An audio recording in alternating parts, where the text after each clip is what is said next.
Jos residents lament rising cost of warm clothing as harmattan sets in. Mixed reactions as 2 Nigerian refineries resume operations amid rising fuel prices. Kanu State implements comprehensive measures to address out-of-school children crisis. And on the foreign scene, at least 9 died, 6 missing as migrant boat sinks off Tunisia. Hello and welcome to Trust TV News Update. I am Sumaya Abubakar.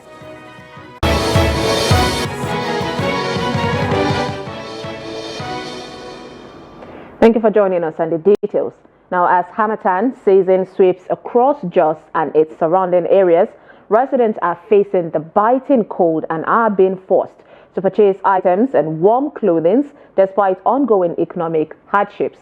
With temperatures dropping, families are finding it difficult and necessary to buy the protective garments, even though the financial strain makes it a challenge. Ado Musa has more on the story.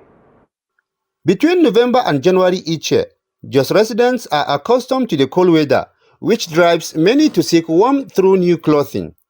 At the terminus market, a key hub for warm clothes, customers share with Trust TV that while the economic difficulties weigh heavy, they still find a way to buy what they need to stay warm. Well, the harmattan period is a truth that we need cardigan, but the price is high because of the transportation and everything.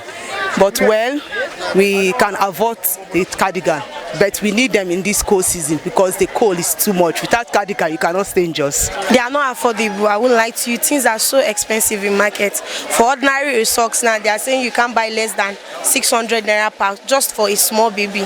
For you buying that and cardigan, it's a necessity for you to get. As the town is now, there is cold everywhere. You need it, but we don't have choice. But they should please help us and try and reduce the cost of product. It's too high. They are quite expensive, and I guess that's because of the weather.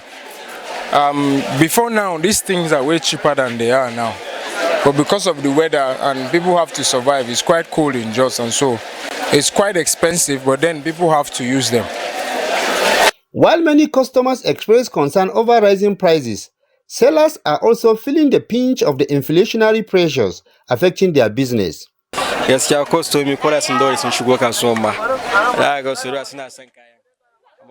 Often, when customers come to buy warm clothes, they find the prices too high to purchase what they need. Sometimes they leave without buying anything. We are left wondering if they just can't afford anymore, as we still bring the goods to sell. Yes, people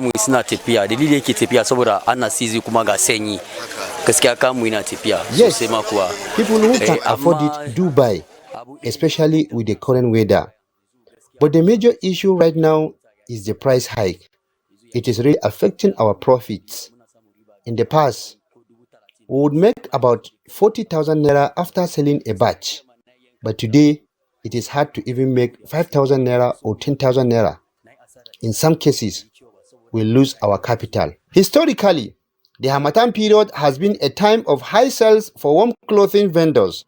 But this year, the combination of price hikes and financial struggle is dampening business in Jos. From Jos, Ado Musa reporting for Trust TV. Nigerians are facing unrelenting surge in fuel prices, now exceeding 1,000 naira per litre, despite the operations of the Dangote refinery in Lagos and the rehabilitated Port Harcourt refinery.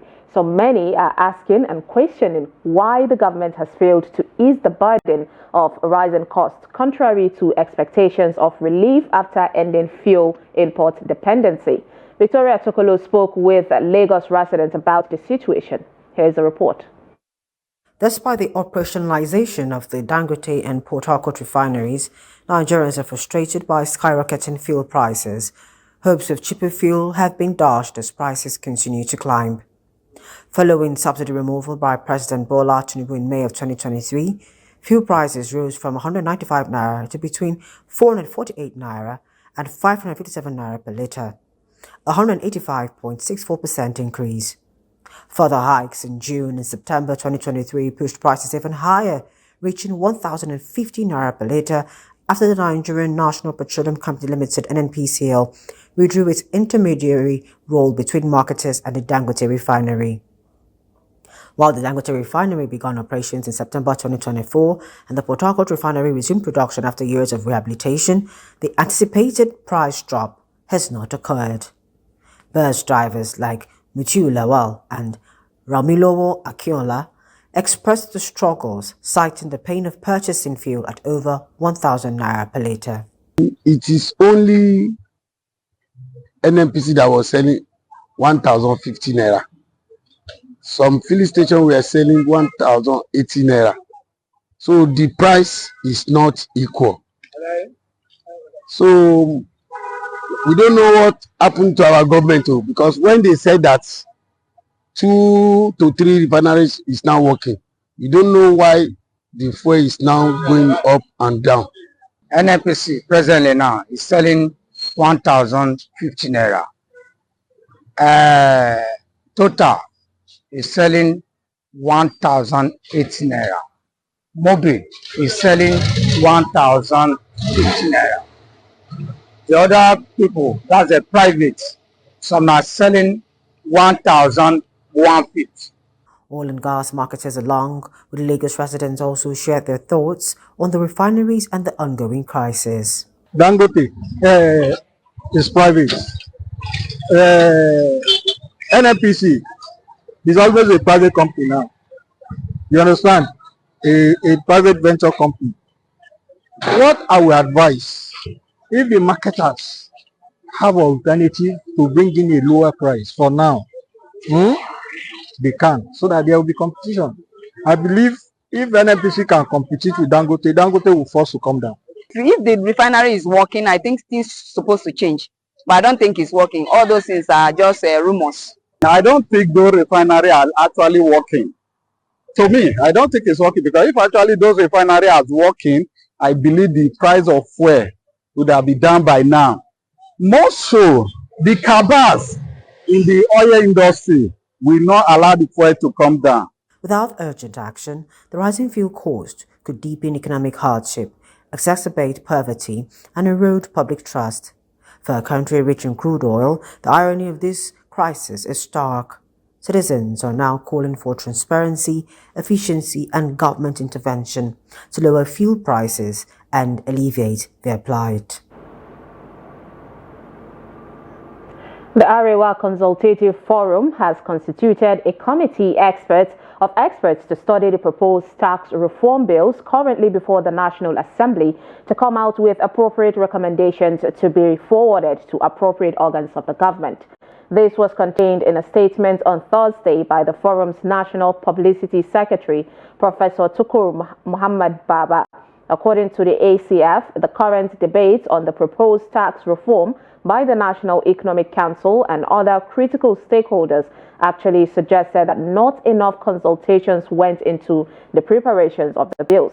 Furthermore, the forum noted that the apparent impatience of supporters of the bills, especially the federal government, to have them speedily processed through the Senate, creates and sustains impressions of specific but unstated underlying interest.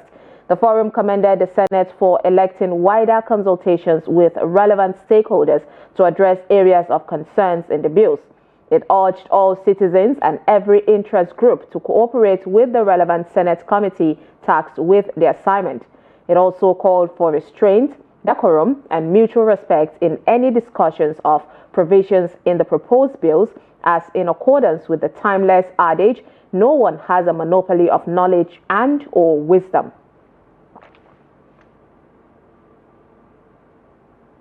Workers of the Ondo State Internal Revenue Service, the ODIRS, in their numbers on Thursday, stormed the Revenue House as they protested over the non-payment of the new minimum wage by the state's government. The protesting workers, who barricaded the roads leading to the office, lamented that they received the old salary after assurances that minimum wage would be paid.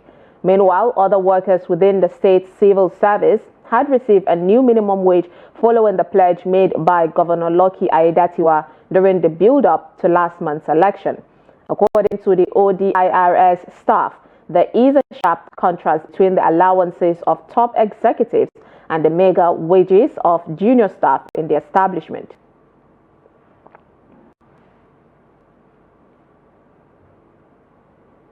On litigation matters, the Special Offences Court in Ikeja, Lagos State, has vacated the bench warrant against former AMCON MD Ahmed Kuru for missing his arraignment in a 76 billion naira fraud case.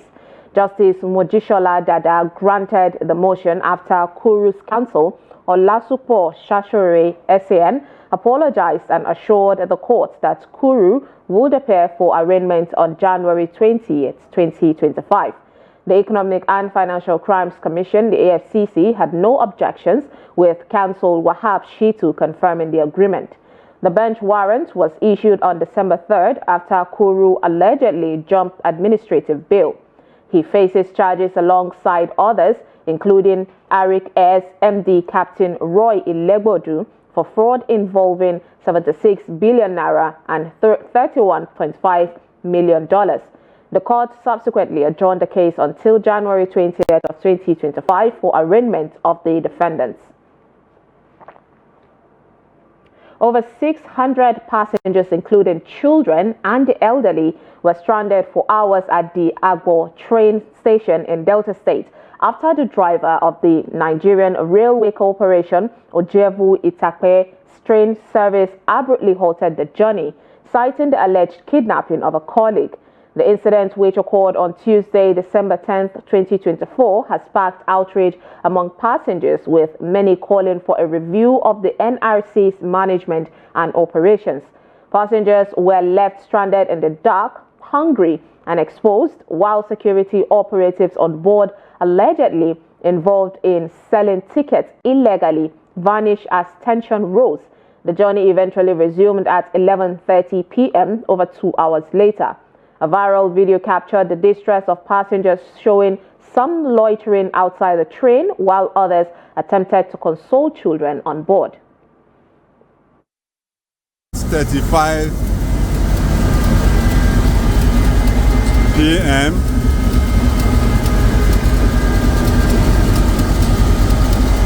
We are on our way from Abuja. We're getting to Agbo train station.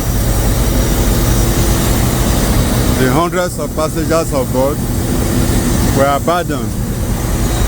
No management staff is talking to us. But the flimsy excuse we had is that the one that's supposed to take over duty from the person that brought us from Itakpe to this place is not around.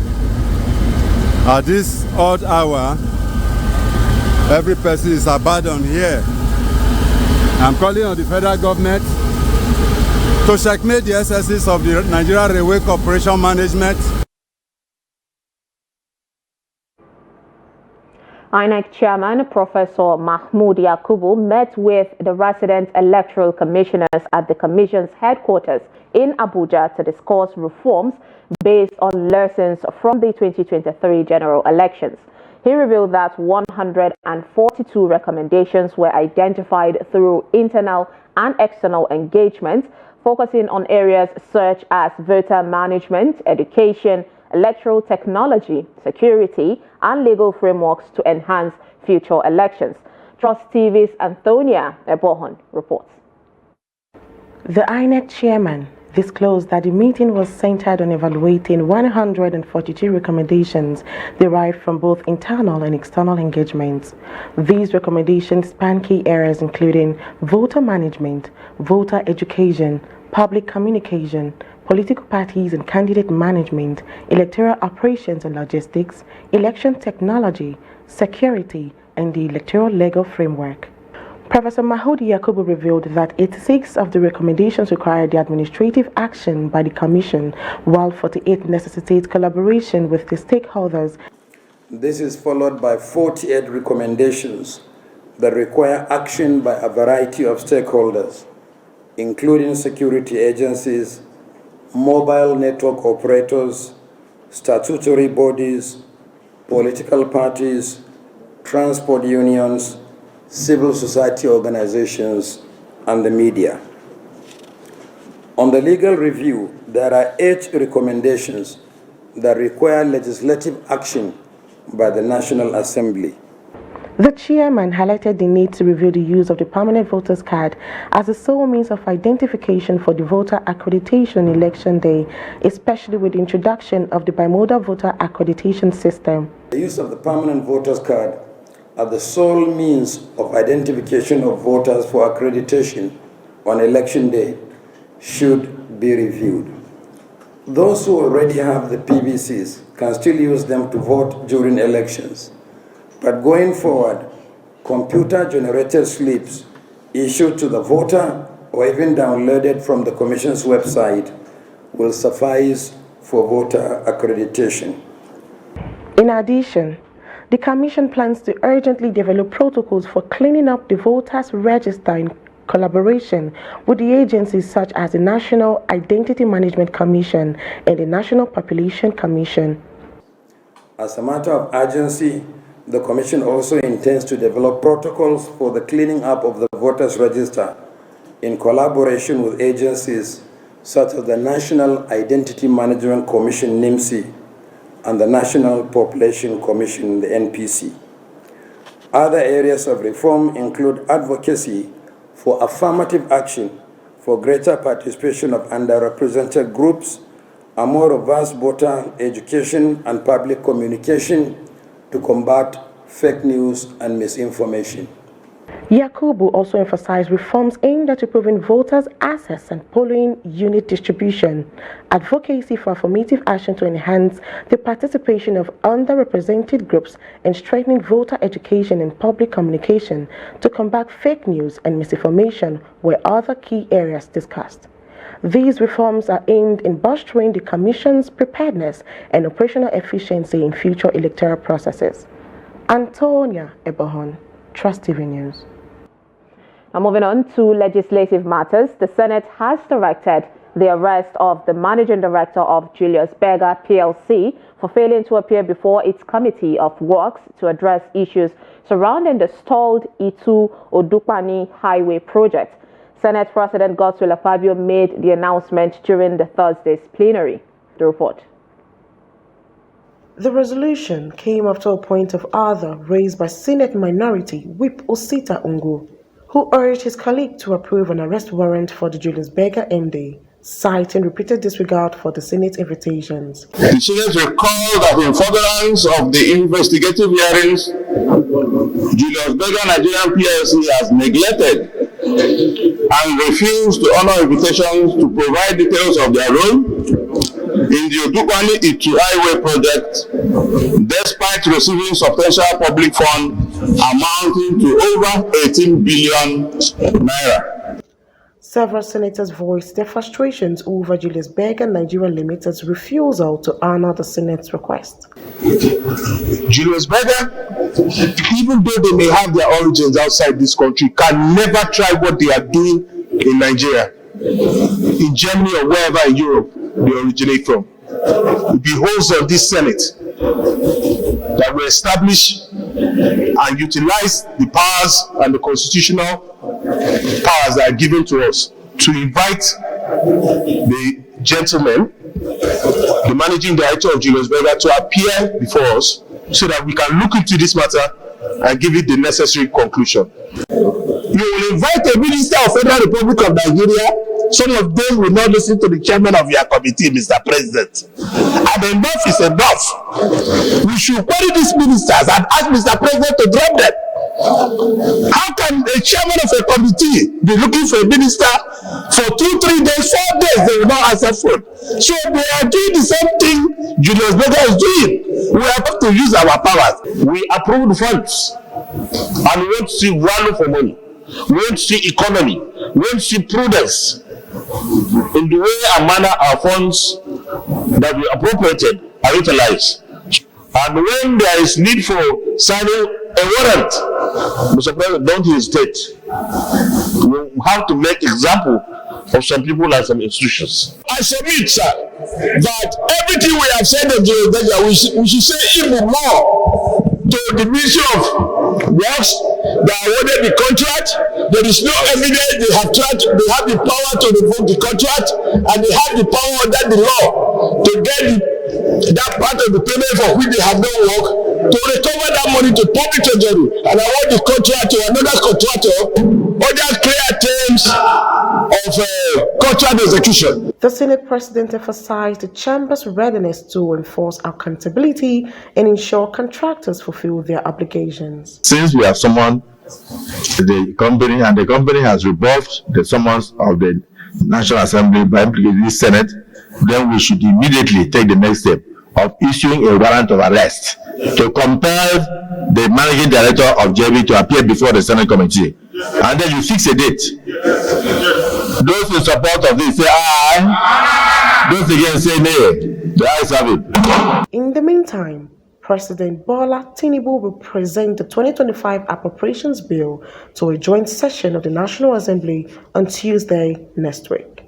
President of the Senate, Godswill Akpabio, disclosed this during Thursday's plenary session. The appropriation bill will contain budget proposal for the 2025 fiscal year.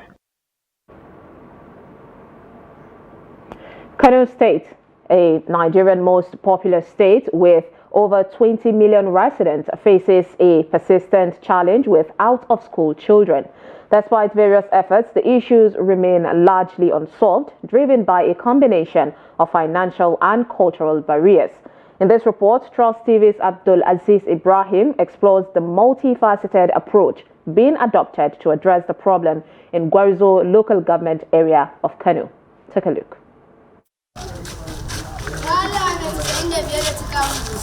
In Kano's bustling metropolis, many school-age children are seen on the streets, engaged in hawking or business activities to support their families. While basic education is free, economic hardships are often cited as the primary reason parents send their children to work instead of school. Outside the metropolis in Gwarzo, adolescent girls aged 15 to 25 bear the brunt of a lack of education. Although Gwarzo has a relatively small population, many girls and women have either never been to school or dropped out due to financial constraints and cultural norms.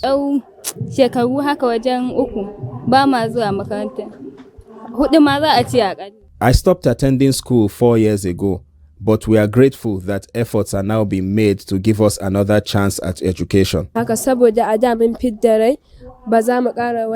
We once chose to stop our education, but now, with this opportunity, we are ready to return to school with full commitment. Experts point out that Kano's educational struggles are emblematic of the wider crisis affecting northern Nigeria. Whenever we talk about education, especially girls' education, people usually consider out-of-school girls as the menace or the problem or the barrier in accessing education in the northern part of Nigeria. Those who have stopped secondary education or have not even transited in the first place, at whatever level and for whatever reason, could be early marriage, could just be economic or any reason.